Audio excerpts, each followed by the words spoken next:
put in there for the bid.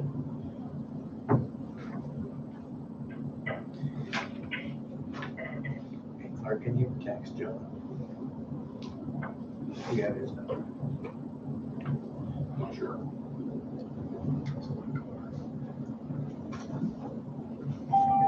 There's somebody. John has Hi, John. that one? Yes? Okay. Yeah, we're waiting on Not here. we're waiting on Jake unless he snuck on. Okay. He may be on duty. I am unable to participate, but I did not hear from him.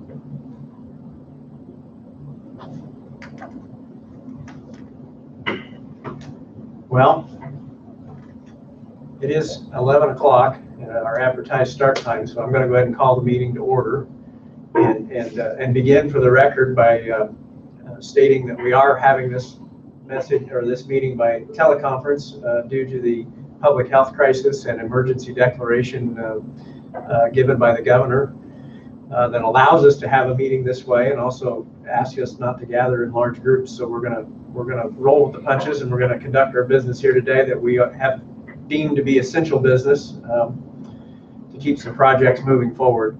So our primary purpose today is the passage of, or consideration and passage of ordinance number 2020-04. And that ordinance is a resolution, I'm sorry, look up the wrong one. An ordinance approving a road lease between the Clinton County Redevelopment Authority and the Clinton County Redevelopment Commission, pledging certified shares revenue to the Clinton County Redevelopment Commission and all matters related thereto. So we have on the line with us from Taft Law, we have both Costas and Zach, Costas Boulakidis and Zach Klutz. And I believe we have Emma Adlam and possibly Lauren Mathis from Baker Tilly on the line with us as well. So Zach or Costas, whichever one of you wants to take the lead on this, can you just maybe real quickly review, set the stage here for this ordinance and maybe walk through the three items that it actually does? Sure. Good morning, everyone. This is Zach Klutz with Taft. This ordinance by the County Council is kind of a culmination of a variety of meetings that commenced March 17th and also that occurred earlier today, April 6th, by the Redevelopment Commission, the Redevelopment Authority, and the County Commissioners. This ordinance first is required by statute, which requires the fiscal body of a unit to approve any lease. And so what we have for this project financing is a lease agreement between the Redevelopment Authority as the lessor and the Redevelopment Commission as the lessee. The Redevelopment Authority will be issuing bonds to pay for a road improvement project, which I believe has been described in prior meetings. So the first item that this ordinance does is approves the lease agreement, again, that is required by statute, and then also acknowledges and approves the issuance of the bond by the Redevelopment Authority. The second item this resolution does is approves the sale and transfer of a portion of an existing roadway from the county to the Redevelopment Authority. The Redevelopment Authority will then take that existing roadway that is part of the sale and include it within the leased premise. The reason that is being made part of this project in this resolution is there is a portion of the road improvement project that is on State Road 28, and we are not permitted to include state roads in lease agreements or otherwise lease state roads. And so what will happen here is the purchase price for this for the existing roadway is approximately $2.6 million. And that $2.6 million will be paid using bond proceeds to the county. And the county will use that $2.6 million plus or minus to do the road improvement projects on that portion that is the state road. And then the existing roadway that was sold or transferred to the Redevelopment Authority will be included in the leased premises. The third item that this resolution or ordinance does is pledges the county's existing certified share tax revenue to the payment of lease payments by the Redevelopment Commission to the Redevelopment Authority. Redevelopment Commission will take those certified shares that you are pledging and pay lease payments under the lease. Those lease payments will be paid to the Redevelopment Authority and, for the most part, match the debt service required under the bonds. And so that's kind of the flow of funds and the revenue source for this project. The bonds, as you may recall, will be issued in an amount not to exceed $7.5 million. The bonds will be for a 20-year period. The lease will be for a 22-year period with annual lease rental payments of approximately not to exceed $525,000, and those will be paid biannually. We do not know the interest rate yet. We haven't taken the bonds to market to price them, but we have provided that the interest rate would not exceed 5%. The pledge of certified shares, I will just say, will be on a parity with the pledge that was previously done for the water lease agreement and the sewer lease agreement that was accomplished in late 2019. So this pledge will not only, the prior pledge has already been accomplished, and this new pledge will be on a parity with the old pledge. Well, and that's all I have by way of summary, but again, available as Baker Tilly to answer any questions from the council. Yeah, thank you for all of that, Zach. I did want to make a couple points that you touched on there. Yeah, one, this is what we're considering today is just for the road portion of the project. We've already done the financing work that we needed to do for the sewer and water part, and that obviously the water part has already been bid out. Sewer part will be bid out soon. So this is just dealing with the road, and this is the way it's been envisioned from the very beginning. And you'll recall that a year ago when we passed the ordinance that created the 0.2% jail corrections lit local income tax, that the purpose of that money was to free up money in the general fund, so that our purpose will be that we'll move money from the general fund and the jail budget over to the new jail lit, and that those income tax dollars that are freed up in the general fund, our certified shares, will be the ones that we use to make these debt service payments. So this is just kind of the last step of a plan that's taken really a year to get in place. And as Zach reported, we have had 3 meetings earlier this morning where various approvals were done. This is the last step, kind of the capstone of the effort. And then from that point, we'll be ready to start going to market to see if we can get a good rate on these bonds. So does anyone else have any questions or need any other clarifications on what we're trying to execute here? I don't know. Okay. Okay, with that being said, I'm going to ask for a motion to approve this ordinance, and then we'll take a roll call vote.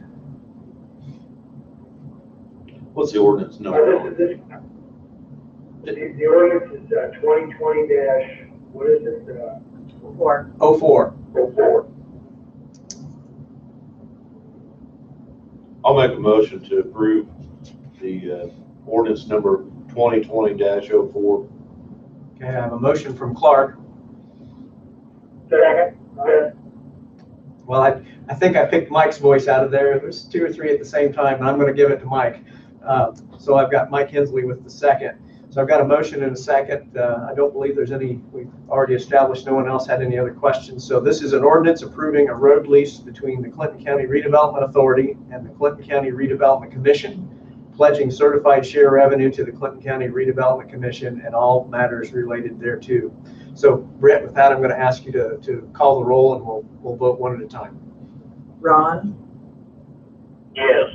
Mike? Yes. Jake? Clark? Yes. Alan? Yes. Jeff? Yes. John? Yes. Okay. That concludes that portion of the agenda. We have one other item that was sent on the agenda that you received over the weekend, and then two additional items were brought to my attention this morning at earlier meetings that because we're meeting up, that were considered emergency in nature, that I'm going to bring up for your consideration as well. So the first item is the one advertised item, and that's with the Treasurer's Office. Gina Bretnacher, who was formerly the first deputy and who's now been the acting treasurer, sent to my attention a document that I forwarded on to you over the weekend, and it's about a piece of equipment that will allow that office to rapidly and efficiently and automatically process mail receipts for property tax billing purposes. And so she has reached out to me and been very proactive. One of the considerations that we have to be thinking about is that, well, one, if the courthouse is still closed, we hope to have some payments coming in, and how are we going to process those? And two, the volunteer staff, or the part-time, it's not volunteer, the part-time staff that we have in that department is of an age that they're in that age group that is more vulnerable. And so we want to limit their exposure to not only people, but to mail and materials that could have been exposed in a household that has a COVID-19 quarantine person in it, say. So what this machine would do would be allow for a lot of that to be automated. It would be dealt with mechanically. It would save steps. It's something that will have benefit long after this crisis passes. But right now it's needed in almost an emergency fashion, because the payments, bills are going to go out next week. Payments could start coming in shortly thereafter, and we need to have a way to handle it. So you saw a quote from F&E Payment Pros. On page 2 of that quote are the numbers, the relevant numbers. There's a one-time system purchase price of $8,950, and then there's a support plan that is an annual expense from this point forward, but that's $2,250. So between the two of those, there's just over 11,000. I can't do the math that quick on my head, but 11,200, maybe 11,100, yes. 200, 11,200. So at this point in time, I'm treating this as an emergency a need for an emergency appropriation so that we can continue to function and receive our property tax payments here in the coming weeks. If we can get that order in today, we've been assured that we can get a quick turnaround on getting that equipment to us and get the training and installation that we need. So with that being said, I'd entertain a motion to that effect if you all are in agreement. I do have one question. I'd make a motion, we're in agreement, and go ahead. I have a motion by Ron. Do I have a second? Second, Mike. Okay, I got a second by Mike that we move forward with the F&E Easy Scan Stub and Check Image Remittance Solution. Now, Clark, I believe had a question. Well, I was just looking at the documents you sent here, and there was a second option on the support plan. There was the Premier support plan. It's only $400, $425 a year more. As Gina said, which one she prefers. It looked like there was maybe some pretty good value there in that premium plan. I did ask her this morning, and she had indicated she thought the basic support plan was sufficient. We can always start with that and upgrade it at such a time that we determine that that's needed. But at the moment, her recommendation was for the basic. And we are moving forward with you'll see there was an upgrade charge you could get. We're moving forward with a refurbished machine in an effort to try to reduce the cost versus a brand new one.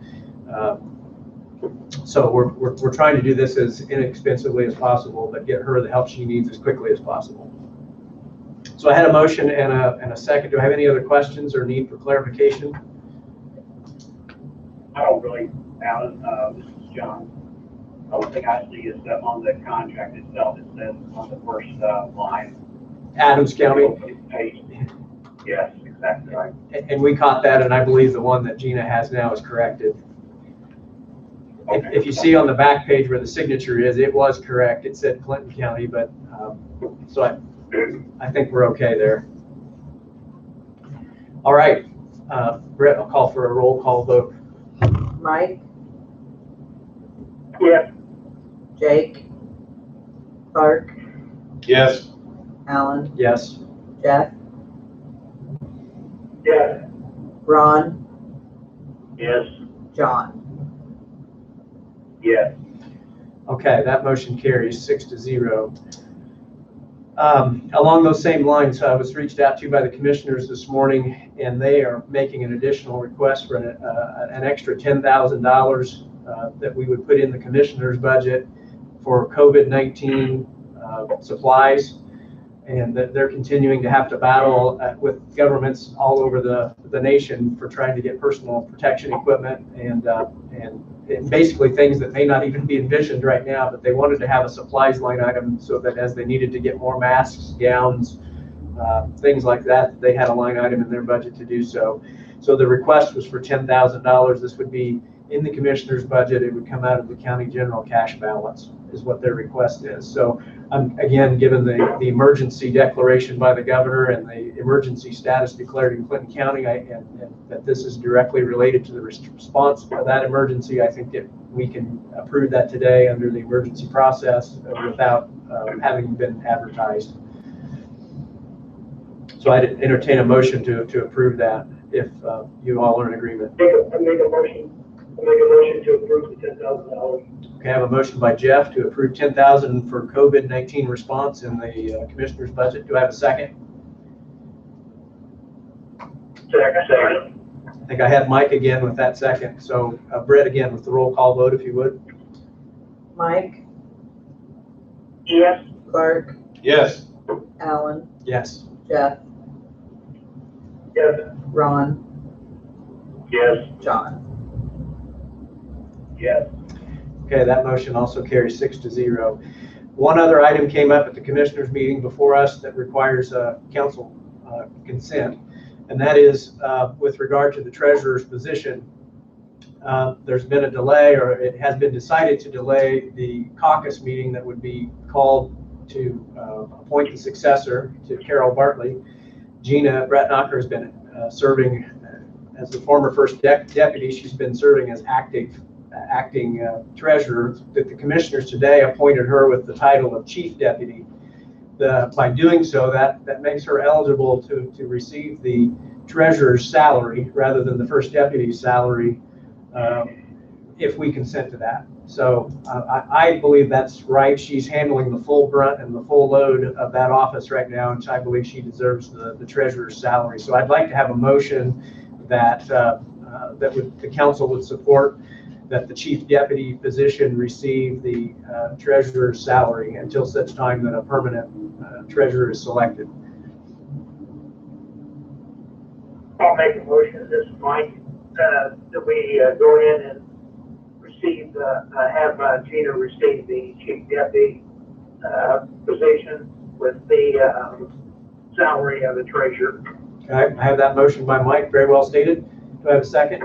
This is Ron, I'll second that motion. Okay, I've got a second by Ron. Brett, if you would do the roll call, please. Mike, Yes. Clark, Yes. Alan, Yes. Jeff, Yes. Ron, Yes. John. Yes. Okay, that motion carries 6-0.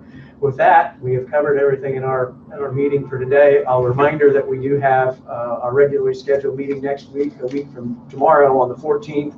That will be limited to just dealing with additional appropriation items and any other emergency items that may come up between now and then. But we're going to keep it very short and sweet. We'll, when we get back to normal, we'll catch up on all of our regular reporting and minutes and those kinds of things. So thank you for taking the time out of your schedule. Oh, signatures, Britt, so waving the document. Here's how we're going to handle the signatures. I've been advised that we can do this in counterparts. So each of you on that ordinance received a copy of the ordinance in your email. If you could print out the signature page and sign over your name, and either you can do one of two things: either send it by mail into Britt at the auditor's office, which is 225 Courthouse Square, or if you have the ability at home to scan, you can scan and send that to me or to Britt at either of our email addresses, and we'll have 7 different pages with one signature each that we can then attach to that ordinance. Okay. So at your convenience, and I guess the sooner we can do it, the better. We can pass it along to all the people that need to have those copies, but that's how we decided we're going to handle it. With that, I have no further business. Does any other member of the council have business that we need to consider today? Okay, hearing none, we'll call the meeting adjourned. Thank you, gentlemen. Thank you.